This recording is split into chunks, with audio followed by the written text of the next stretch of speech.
Hey guys, what's going on? Sherman here.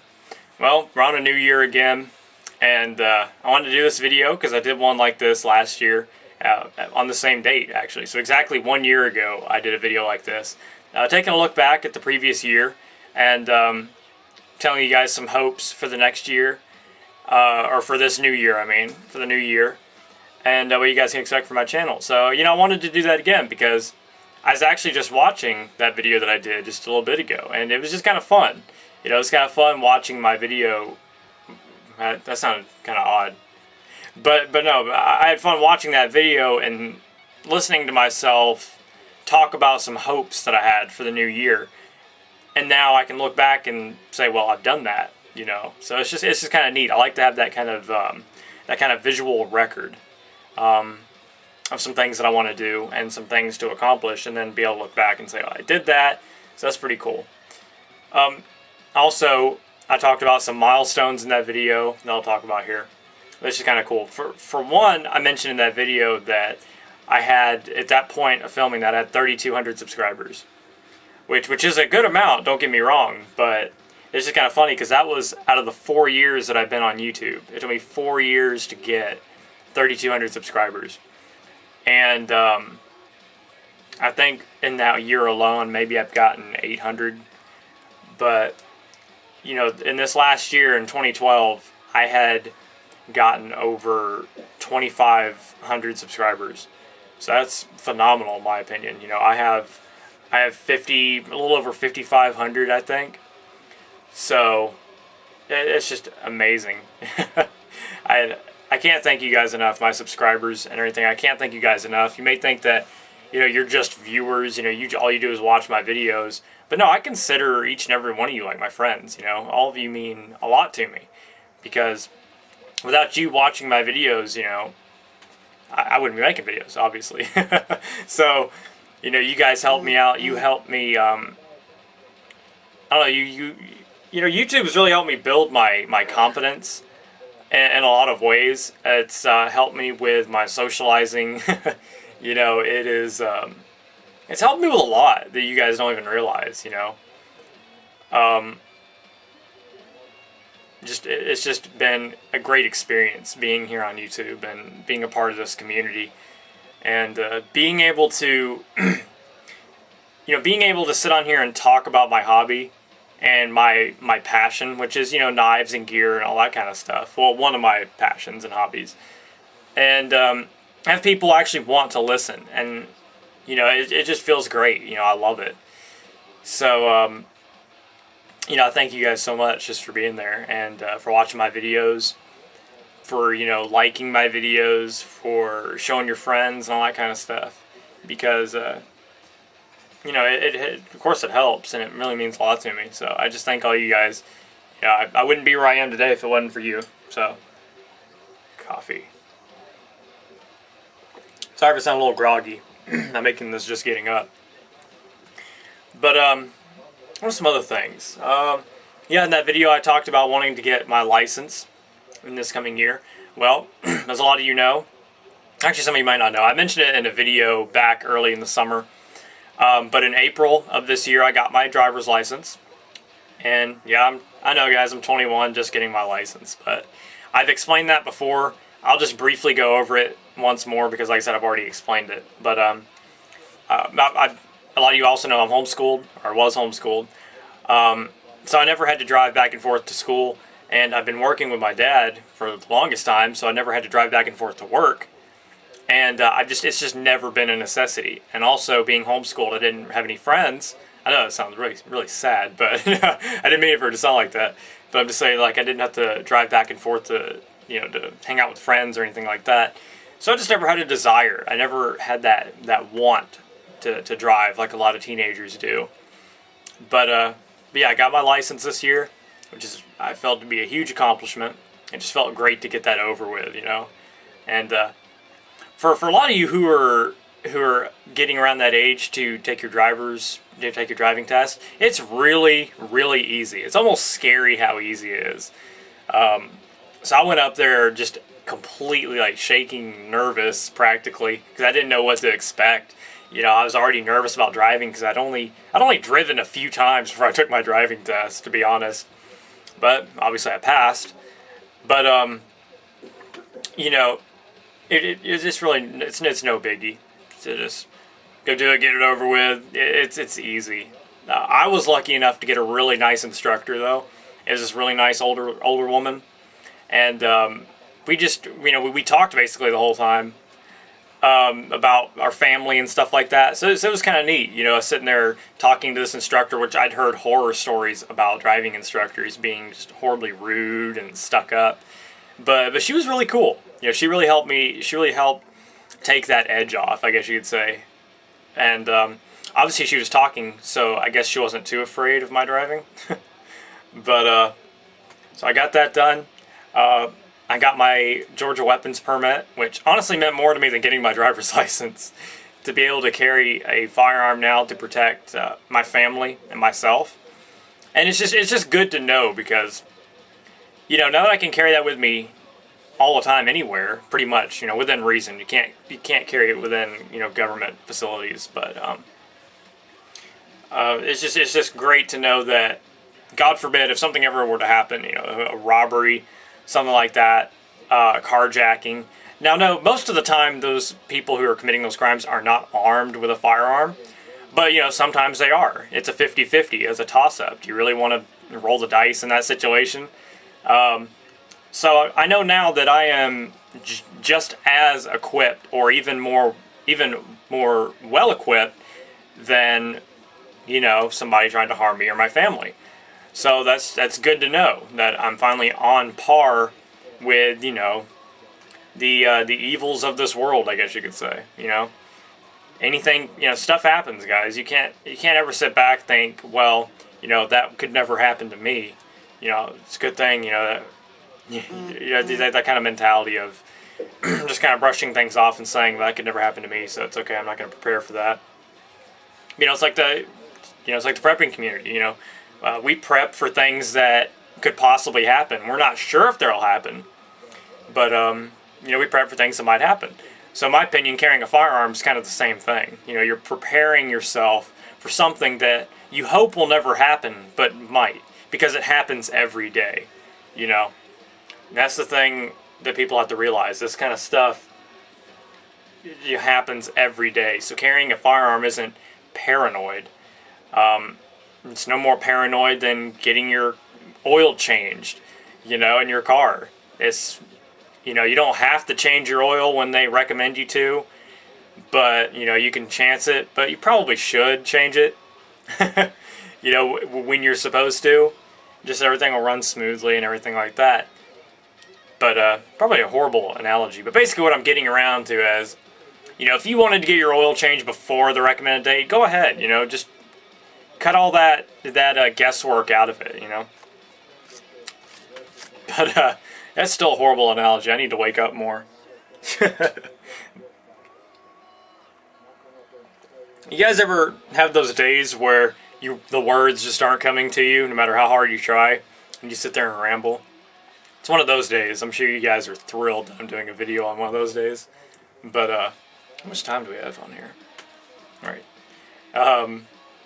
Yeah, also I voted for the first time in my life this year, which I thought was really cool. The waiting in line wasn't very cool. I think I waited in line for a little over 2 hours. But, it's for the greater good, you know. But, so I thought that was cool. I enjoyed that, you know, my first time voting, because the 2008 election, I was 17 and a half. So I could have registered to vote, but I still couldn't have voted. So I just missed out on that. But, so yeah, I voted for the first time this year. And it was neat. It was kind of funny because the person standing right behind me, he was a guy with similar interests. You know, I noticed he was carrying a knife. We started talking about knives. And then we started talking about guns. And probably not the best thing to talk about in a line full of people about the vote. Because that's a really diverse crowd of people. But, no, we weren't being loud or obnoxious or anything, but it was just cool. It helped make the time go by faster. Also, did the video with Blade HQ and Gavco this year. That That was amazing. That really marked the point of my, I guess, career here on YouTube. That really marked the point where I could start, everything was starting to look up. You know, I knew I was going to continue to build from that point on. You know, not that I really didn't think it would, but, you know, I always had that, you know, that what if my channel kind of builds and then just starts downgrading a little bit, you know, it starts to go down this little slippery slope.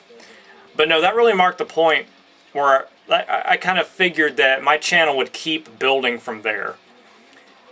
And that just meant the world to me. You know, the fact that, I got to hang out with Gavco, you know, that was great because, you know, I'd been watching his videos for years, you know, and he's a great guy. He was really fun to hang out with. And he's kind of hanging out with everybody lately. You know, he hangs out with Tough Thumbs, Dan over at Blade Reviews, Jeff, Cutlery Lover. So he's hanging out with everybody. He's getting around. But that was just great. He's a really fun guy to hang out with. And I learned a lot from him, you know. Being out there and doing the bushcraft stuff, which is kind of his element, that other than knife making. You know, I learned a lot from him in terms of little tricks to do out in the bush. Like the batoning with the hatchet. Or the tomahawk. I've never seen anybody split wood like that before. So, you know, I just learned a lot. You know, the batoning with a folding knife with a lock disengaged. Never thought of that. So it was great. It was a great experience. I had a lot of fun. And I was just honored that Blade HQ, my favorite knife website, wanted me to be in one of their videos. Like, I can understand Gavco. You know, Gavco is a very well-established channel. Everybody knows him. You know, he deserves that spot. But me, I don't see myself as that guy. You know, I don't see myself as anything that spectacular, you know, that I deserve to be in this video. But, you know, that's what really honored me about that. And it was a great experience, and it was so much fun. I'd really love to be able to do it again, of course. You know, it was a lot of fun. Like I said, I learned a lot. It was just a really cool experience. So, and in that Blade show, the following few days after that, I got to meet a bunch of guys. I got to meet Smoke Eater 908. I got to meet John Grimsmo. He's a terrific guy, and so is Smoke Eater. Got to see you know, Marshall from Going Gear. So that was pretty cool over there with all the flashlights, of course. And I got to meet some of my subscribers. And that was really cool too. And got to meet Ed Shimp from, you know, the designer for Spyderco. He's also a custom knife maker too. I got to, and this was the really cool part. I didn't get to film this because he didn't want me to, but I actually got to play with some of his customs, some of his new custom knives, and some of them were prototypes. That's why he didn't want me filming them. But that was really cool. I mean, I'm sitting here talking with Ed Shimp, you know, this amazing knife maker slash famous designer for Spyderco. And he's a really cool guy too. I just wanted to mention that a lot of these knife designers can get kind of like bougie. You know, they sit back and they think that, you know, they're the greatest in the world, and, you know, they're gonna like smack down anybody who dislikes their designs or something like that. You know, some of them have a real attitude like that. You know, Tough Thumbs was actually talking about that himself. About no, it wasn't. Was it him? Was he talking about custom? I don't know. It was somebody. I think it was Jeff talking about custom knife makers, about how a lot of times they have a real attitude. But anyway, no, he's not one of those guys. He was just a really cool, laid-back guy, and you know, we just sat there and talked for the longest time. And he pulled out some of his custom knives, and I was just sitting there playing with them, and it was really cool. That was a really cool experience. You know, I hope, you know, of course I hope to go this year. I hope to have a better camera this year. You know, I hope to get a better video camera. That'll be better for my channel overall and for my videos. So, I think that marks pretty much everything really big of this year, or last year I should say. It's kind of funny to sit back and think that I lived through 2 major Doomsday prophecies. Not counting, the other ones that like just a random pastor or something like that said the world was going to end. But no, I lived through two major, heavily hyped Doomsday prophecies. First, Y2K when I was 9, and then the Mayan calendar ending when I was 21. So, I can almost understand Y2K more than I can understand the Mayan calendar ending, marking the end of the world. And that's saying a lot, okay? Because I don't know, a lot of you may not, a lot of you watching this may be too young to remember Y2K. Or maybe you just had never heard of it. Y2K was when the year 2000 was the year 2000. So Y2K is year 2000. But anyway, and supposedly when the clock struck midnight, and it was officially the year 2000 on New Year's that year, that every computer in the world was going to crash, and every electrical appliance, and the economy would plummet, and planes would fall out of the sky, and satellites would crash to Earth until the Earth just exploded, something like that. But anyway, I was 9 years old, and people were talking about that on the news, and everybody around me was talking about it, and I was terrified. Being 9 years old, I didn't understand that people could be so stupid, but I didn't understand the world at that point. So I was terrified, but, of course the world didn't end. But, and then this Mayan calendar stuff, people were really convinced. But what got me is, why the Mayans? What made the Mayans calendar so special? What about some of the other world's ancient civilizations that went under? They had calendars. They ended too. Why didn't anybody say the world was going to end then? Because it wouldn't make as much money. That's all this boiled down to, guys. It's a moneymaker. It's like global warming. It's all that kind of stuff. It's a way to make money off of people's fears, which is awful. And it's a way to get, all these TV shows and all these scientists on there trying to prove that it's real. Well, really, the thing that the world was going to end on 11/11, on December 21st, was just a hypothesis from this, I think he was like some kind of expert mathematician. Specialized in mathematic algorithms or something, and he said that's when the world was going to end somehow, because something aligned with the Earth, and it so happened to be the island that the Mayans lived on.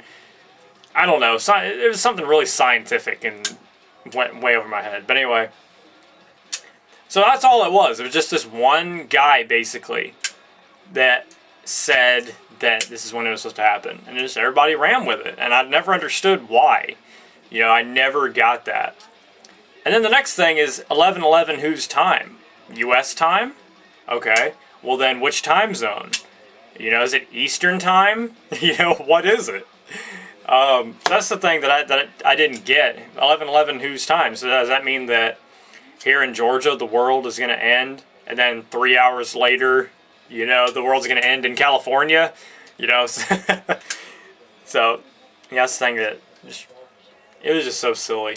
So, but there are people, like, I remember Cutlery Lover uploaded a video saying that, that it was midnight on the 20th, so which would have made it technically the 21st, and he said, the world didn't end. But there's a lot of people commenting, this really surprised me. A lot of people are commenting, like, saying, dude, it's too early, it's not 11/11 yet, there's still time. And I'm just like, really? People really take this seriously? But it's so silly. But obviously it's all just a money-making scheme, and we're all alive. And all these scientists are probably sitting back, scratching their heads, saying, what did we do wrong? But I just thought that was kind of funny. So lived through another Doomsday prophecy. But anyway, guys, what you can, also what you can expect is, of course, more Knives 101 videos. I really enjoy making those, and I've not run out of ideas. I still have a list of things I want to cover in that series. I really love it. And you guys seem to as well, so that makes me happy. Of course, I still have a ton of knives that I need to review. Some knives that I'm getting that I'm going to do some unboxings of, and, of course, do reviews. But, yeah, like I said, I have a ton of knife reviews to come, a ton of gear reviews, gear comparison reviews. But, yeah, guys, keep... I've been I've been getting some requests lately, and I really appreciate that. I really like getting requests. So definitely continue to send me video requests. I just hit my desk with my knife. But keep sending me requests to do, because that helps me out. Because it's not like I run out of ideas, but sometimes I'll have an idea, but I'm like, well, I don't really feel like talking about that today. So I try to come up with another idea, or try to go to my list of video ideas, you know. I don't know if that sounds weird or not, but it's just sometimes I don't feel like talking about a particular subject. You know, and I want to do a review, and I'm excited to talk about what I'm reviewing. So yeah, guys, keep sending me requests, things you'd like to see, some demo videos, me demonstrating a few different things, gear-wise, knife-wise, anything like that. Gear comparisons, knife comparisons, any kind of new subject you want to see for Knives 101. Tutorials, you know, any kind of tutorial like that. Yeah, I'm going to keep doing my music, stuff like that, some of my guitar videos. I've had some requests to show my guitar gear, which I really don't have that much, so that's going to be a quick video. But, yeah, guys, keep sending your requests. It helps me out, and it gives me an idea of what you guys want to see, which is important to me. I want to please my subscribers. But anyway, guys, I've rambled on too long. I'm going to let you guys go and enjoy the first day of the new year. So, I'm going to try to make my resolutions come true. And my New Year's resolution this year is always continue to be a better person, to get stronger in my faith, and work out more. You know, I used to consistently work out, and then honestly I would just get lazy and I'd stop. You know, it happens. So I'd like to continue with that in this year. And drink more coffee. Starbucks, by the way. Ground Starbucks coffee. Cafe Verona Dark Roast. Oh, man. It's my favorite coffee of all time. It is the best. But yeah, anyway. Alright, I'll let you guys go. Enjoy the first day of the new year. Everybody just set goals. Set goals. Accomplish them. And don't regret something this time next year. Sit back this time next year and reflect on this year, saying, you know, wow, I accomplished a lot. You know, that's my goal every year, is to keep setting goals and then keep trying to accomplish them. You know, even if I don't succeed, you know, just trying, you know, so that way I can sit back saying, you know, reflecting on my accomplishments of the previous year, like I am right now. I'm reflecting on all the things I did this past year. They may not seem like big accomplishments to anybody but myself, but that's really all that matters, is that they're accomplishments to me. They're to my own personal Everest, you know. But anyway, yeah, enjoy the rest of your day, guys, and enjoy the year to the fullest. So, everybody stay safe, stay sharp, and God bless. Sherman 614. Peace.